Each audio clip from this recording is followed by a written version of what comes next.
Welcome to episode 181 of the Startup Show. Today, I have the president and founder of Sictic, Thomas Dübendorfer, stopping by here at the studio. And we're talking about angel investing and the differences to venture capital. We talk about all of his portfolio companies and the different types of startups they see at Sictic. But we also get some hands-on advice what it means to invest in startups. Make sure you stay tuned for the entire episode and enjoy the video.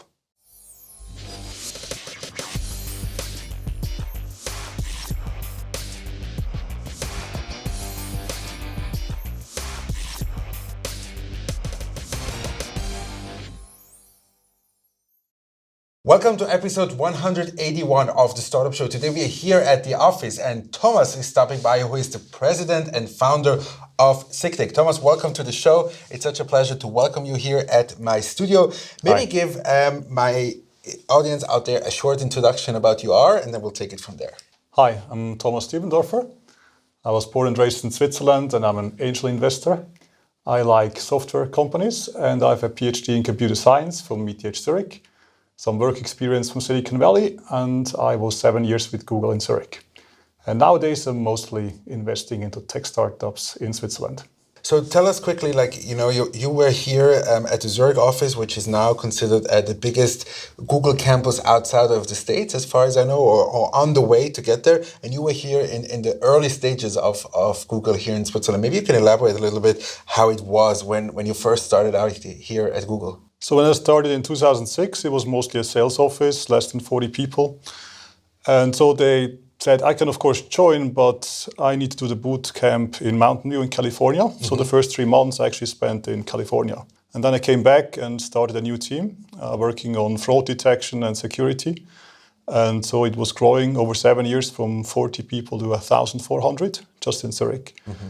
And then it became the largest engineering office, not by headcount, the largest office, but by number of engineers outside of Northern America. What was the process you were part of? I think from 40 employees to 1,400 within a couple of years, that's where you were part of it. But what was your role as the tech lead at Google? So as a tech lead, basically you need to make sure that you deliver on the promises that you make. Yes. We had to fix an important issue, make sure that the advertisement system stays safe.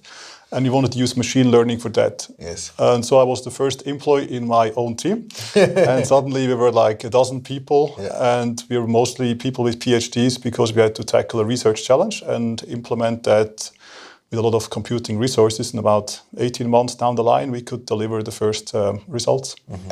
And then you decided it might be a good idea to put your money in startups. How did that happen? What was the first time you decided this was a good idea? So the funny thing is I didn't plan to do that. Somebody walked up to me, which I knew from before, together with his 2 colleagues and said, look, I heard that you might earn quite well at Google because you get these nice stock bonuses and stuff. Yes. And so he pitched me his idea and I liked him already and I liked the idea. And so I gave him some money and together with some others, we incorporated and 18 months later, we could sell it to Deutsche Telekom, to the Scout Group. So there was a financial incentive for you that now when you made it the first time, so maybe it would also work 100 other times that you're going to invest, or what was your hope? It's always good that when you do it first, you get a lucky strike. Yes. Basically it became for me more important because I figured maybe if it works that way, I can try to do it more systematically. Mm-hmm. Also learn a little bit more about venture capital because at that time I was basically a software programmer and a tech lead, but I had no ideas about venture capital. Mm-hmm. So my first experience was learning by doing. Yes. And then I joined forces with some other angel investors to do it more systematically. Mm-hmm. That, I guess, was the birth of Sictic, the original time when it started? First we did it just in a group of 4 people. We had the name Cedar as the Zurich seed investors. And we had 1 interview in Bilanz. And from there we got about 100 business plans. And out of that, we decided to fund 2 startups and actually even incorporate them. And one of them we could sell 4.5 years later, was called Conto Vista, and it was acquired by Aduno. Maybe you can elaborate quickly for the people who don't really understand the difference. You mentioned already VC, you mentioned angel investing. What are the major differences between these 2 types of investors? So angel investors typically do this as a side job. They have a regular job normally. and as a hobby they invest. It's typically private people that do that. Yeah. So they can use their active business network, they have their own funds, but they don't need to have money from somebody else. They can decide on their own, so they're quick, they can do what they want. If you're a VC, you typically use money of somebody else. You use a different legal structure, normally a fund. And that also means that you have to justify why you do things. You cannot just do them, which means it comes with more due diligence, more reporting, and more overhead. What is it that, like, like when you look at Sictic now, a couple of years after you establish it, what are some of the numbers you can run it by? Like, how many investments have you done personally? How many through the angel investing? And how many companies do you see every year? So Sictic was established 2014 as an association. We wanted to have it as a non-profit, as a platform, with the goal to matchmake smart money investors to the local Swiss tech startups which have a product, typically software or hardware or data. We started to accept actually investors in October 2015. So I brought in my own network, about 20 people. And we've scaled it up now over 3 years to almost 300 members. In the last year, 2018, we have figures that 42 investments were done by our investors. On average, about 750,000 per round, which is quite significant. So in number of investments, in number of members, we are now the most active and largest angel club in Switzerland. Even though we have a focus just on technology startups, we don't do life science, for example. And what about your personal portfolio? Like, did you invest in all of these 42 last year? No, I did not, because I want to be bringing smart money to the table, not just some money. That's why I also need some time for my investments. Yeah. Over the last 10 years, I've done about 20 direct investments. I could sell 4 of them. So far, basically, I had the pleasure that none of them went bankrupt. I guess one or the other will do it one day. But so far I had really good experiences because I could really pick the team and the right mission and everything. I also invested through some funds and through some acceleration programs. For example, I did some things in Cape Town with Startup Bootcamp, which we brought to Africa. And there I have another 30 indirect investments through the Startup Bootcamp in Africa. When you look at like your journey, kind of like as investing and building companies, what is it that excites you, like to be involved in, like and spread yourself, you're so thin into many different companies? What is it that excites you? So by heart, I'm an engineer. I like to create stuff. Yes. Now, if I can enable to make their dreams come true by giving them the right support in whatever way they need that, it's definitely a big pleasure also for me to see how they create stuff. I can help them shape the future, basically. And I see the innovation 1 or 2 years before everybody else might see it. Yes. And so basically, if you can predict the future, you can start to create it, and that's exactly what the angels can do. What is it that, say, when you look at the case, that you would say, like, this is what's important? You told before, you said that, like, you look at ICT primarily. What are kind of like the components that you look at when you say, like, when you assess one of these keys? So first and foremost, I look at the team.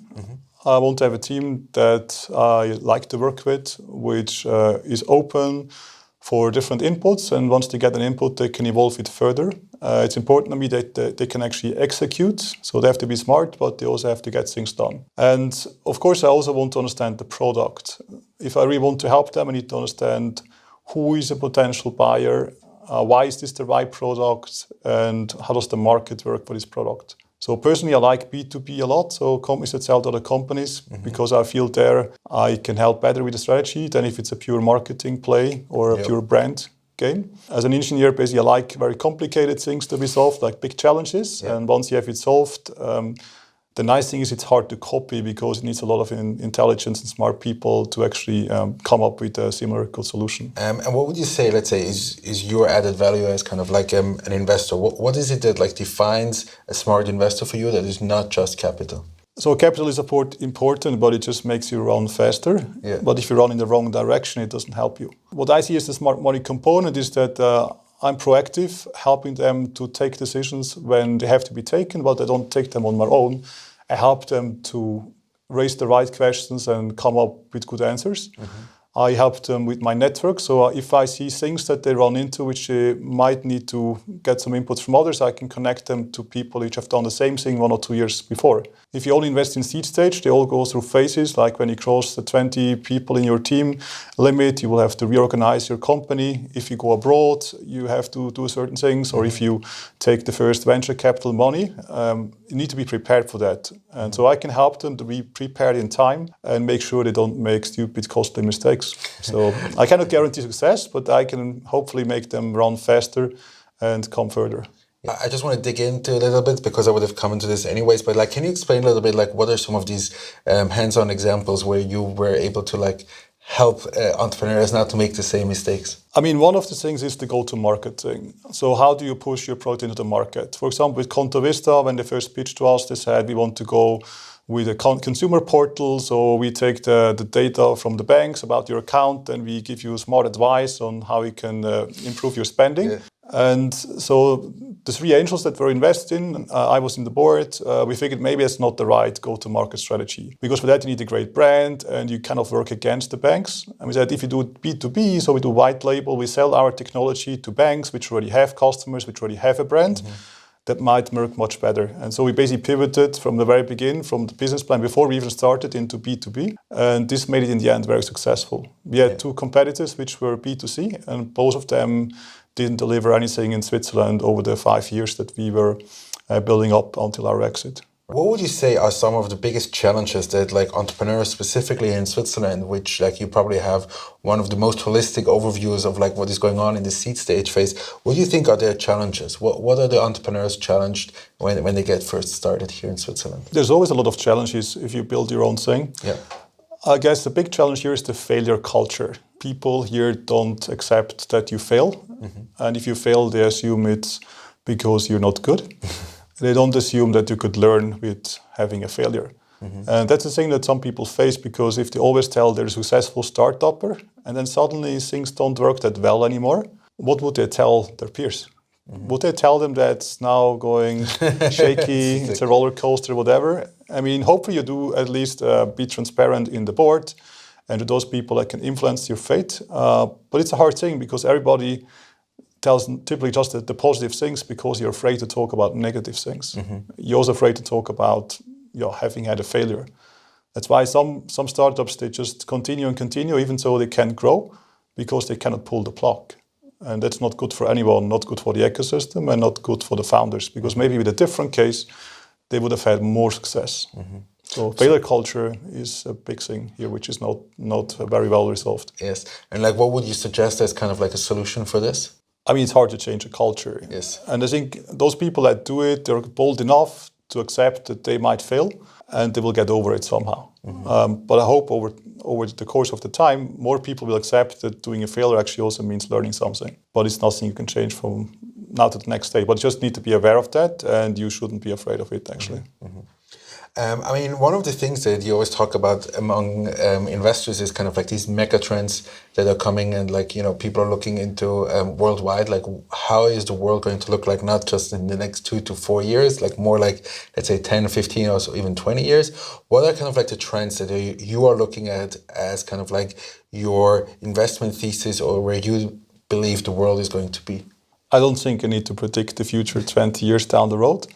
What I think right now has big potential is definitely artificial intelligence. So if the computer can learn much faster, much more systematic, and also then execute much more reliably than a human, that's a great thing. But we need to be careful how we use it, of course. And so I feel a lot of tasks that right now are done manually, which nobody really wants to do, the computer would be much better at. Yep. We just need to train him the right way. And I see big potential in automating things which nobody wants to do. That's one thing. Other thing is communication improvements, that you can interact with people from different languages, different cultures much more easily across borders. And also there, AI can help you because no one will speak the 30 languages he should. And with AI, maybe we'll have easy access to other people. Do you think Switzerland can be a dominant player, or the Swiss entrepreneurs can be a dominant player within AI? Or if you say no, like what are kind of like the verticals where you see Switzerland can dominate? I definitely feel AI is a thing that Switzerland can be good at. Yeah. It's highly complicated discipline. It's multidisciplinary. And I feel we have everything that is needed for that. There's a big effort on the way which tries to bundle everything that is done around cognitive. And this will definitely be better visible once we get all the forces together. I mean, like you recently gave out the investor report from the Sictic. What were the key takeaways? So over the last 3 years, we had about 70 investments. And we also counted the number of jobs that these startups have created because we invest in the Switzerland-based startups. Almost all jobs were, of course, created here. And it was more than 1,000 jobs, which we helped to create just in 3 years. And this made our angels quite proud that they have such a big impact on the local ecosystem by doing something that they like to do. What is it that, say, you know, like the local ecosystem? You mentioned before about like the failure rate, but like, is there something as kind of like an ecosystem that like can be improved on, that like you feel like is still lacking here? What is still lacking here? I mean, if you want to go to the next growth financing round, 5 million plus, in most cases you get the money from abroad. Now, for one part, that's good because if you anyway go abroad with that money, then you maybe want to have a local network. But it also means that it will take you much more time to get to know these VCs, make sure that you choose the right one. Sometimes you don't want to go that early abroad, and then maybe it would be better if you get the money here. So I feel on the growth financing side, it's still very hard to get the money locally. And I would hope that more people would consider also local startups as an interesting investment. So meaning like more investors from Switzerland investing in growth stage in Switzerland? Yeah, especially instead of into more traditional fields like real estate or the stock market. Yes. What are, let's say, if you know an investor was sitting here and say like, well, I can put in either in real estate or startups, high risk. Why does it make sense to invest in these kind of startups? I mean, if you're an investor that lives in Switzerland, you might be interested that Switzerland will have enough jobs in the future, that the innovation will be not just invented here at universities, but also implemented here. Because if you have a driving ecosystem, then it will be better to live here. The amount of unicorns that we have here in Switzerland, I think you can count on one hand, which is basically companies with a valuation of 1 billion or more. Do you think this is a culture difference, or like what is the reason that there's only so few compared, let's say, to the Silicon Valley or Israel, where there's so many different startups with this valuation? So first of all, unicorns are still rare. Yes. Even though people talk about them a lot. It's a bit like the show stars. I mean, how many amazing singers or players are there? But everybody talks about them. That's why most people think there's many of them. In fact, there's still few. Why Switzerland doesn't have many unicorns is not very surprising to me, because if you want to scale up very quickly, you need to be in a uniform market, which is very large. And it doesn't exist in Switzerland, does not exist in Europe. It does exist in US or in Asia. And because we don't have an easy to scale in market, most of the companies that want to become unicorns go to those large homogeneous markets. Like US has 40 times more inhabitants than Switzerland.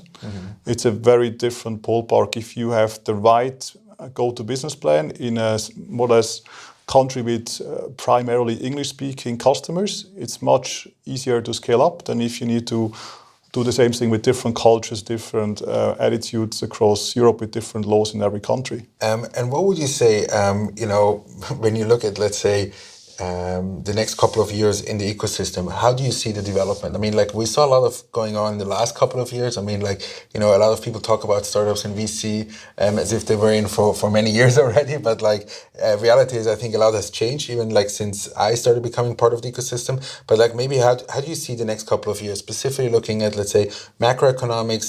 People talk about recession. People talk about many different things that can happen to the macroeconomics. What would you say? What are your takes? If you look at economic development, of course, it's a little unclear what's going to happen on the big scale, but in the small scale, I still feel that startups will be the drivers for creating innovation and new jobs, much more than the big corporates, because if there's a recession, guess what's going to happen? The big corporates will first lay off some people. Yes. And those people will need to find a new challenge, a new job. So actually, a recession could help startups because more people will be available on the market, and they might be better incentivized to try it on their own. Yep. And so it could actually be even beneficial if you went into recession for the startup sector. Not overall, but for the startup sector, it's good. But what from the funding perspective, people like startups who are cash flow negative and still need the funding, specifically coming from angels who then like maybe cut off the pipeline? Yeah, but angels typically help you for the first 2 to 3 years. Yeah. And then you need typically money from institutionals, family offices, VCs, corporate VCs.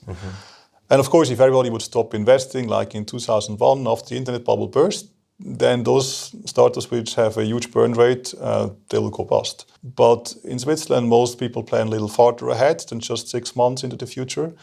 And so even if for 1 year you have troubles raising funds, chances are the year after you get some funds. Yes. And also some of the startups actually are profitable on the growth path. If they stop growing, they will be profitable the next day. Yeah. And if you have such a business model, you would even survive.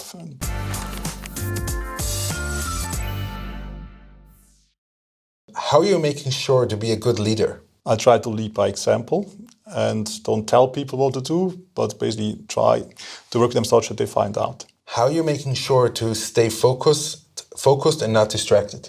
I have some clear principles. I shut down stuff that destroy me, or distract me, sorry. And then, It's maybe the same, yeah. yeah, because you can get stuff done if you are interrupted all the time. So, or if I want to put stuff aside, I just make a note and then it's on the paper. I don't need to think about it anymore. And what is your biggest fear? My biggest fear, I guess, it's that I have some big health issue, like getting blind or whatever that would prevent me from doing the cool stuff I currently do. What would you call success in life? I guess success in life is when you feel that you did the right thing.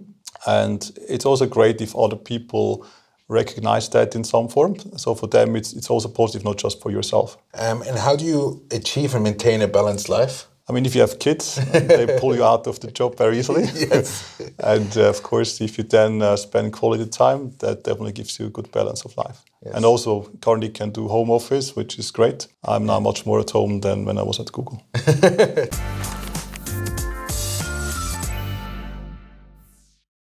So for people that want to go into angel investing, I suggest that you don't read too much because you will see mostly the exaggerations.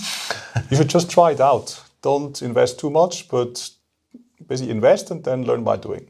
And once you've done that, then you should start learning and you should start to build a network of other investors. And how involved should they be? As an angel investor, I mean, if you have a great network which adds value, if you see you can really give them something which helps them, then you should help them. But you should prevent being annoying and asking too many things which only help you but not them. Yes. Okay, Thomas, thank you so much for being on the show today. I really appreciate it.